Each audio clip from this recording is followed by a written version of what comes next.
We're concerned that there will not be much of a country left vis-a-vis workers' rights anymore. Freedom of association, collective bargaining rights, the right to strike, increasingly more draconian steps and throwbacks to a darker age. I'd like to think feudalism is over, but it seems that that's where we're going. And if we are, we have one last thing for her, is that if she wants to be a princess, we've got a sash for her.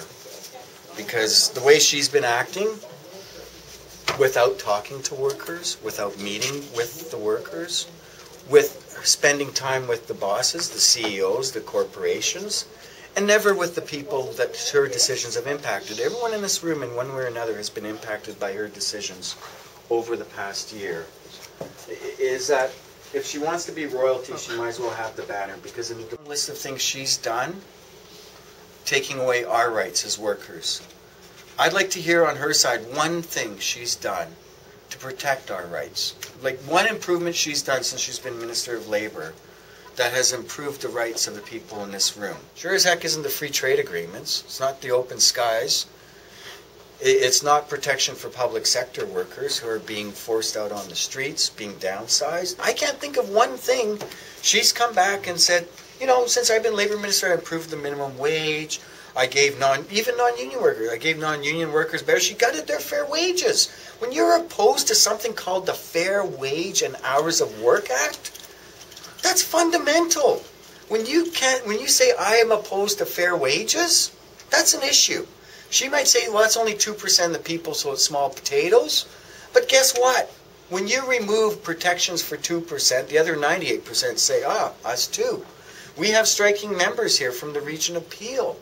The Region of Peel is following an example of Lisa Raitt, who's always on TV over and over again saying we will not have any disruption. It's giving open license to every employer in this country to say, good, we have Ottawa saying green light on taking away workers' rights.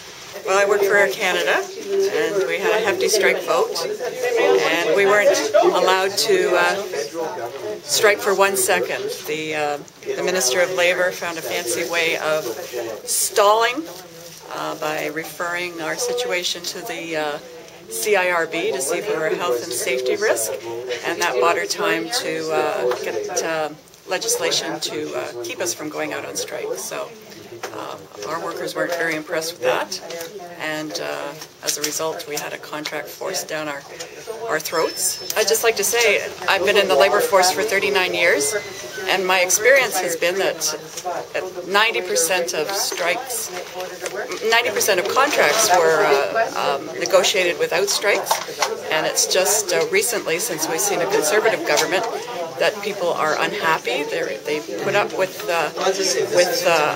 cutbacks for years, and when it was time for them to push back, we've had all our rights taken away from us. Unfair. So.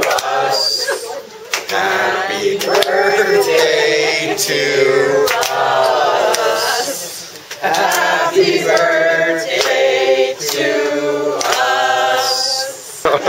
There's chocolate. It's the first anniversary of when airline workers, postal workers, seaway workers, rail workers, and public sector workers started being forced back to work, legislated back to work. A piece of cake, officers? Drop boys, we're eating it. What's that? It tastes good, we're all eating it. Oh, I know. Summertime, we gotta watch our waistlines.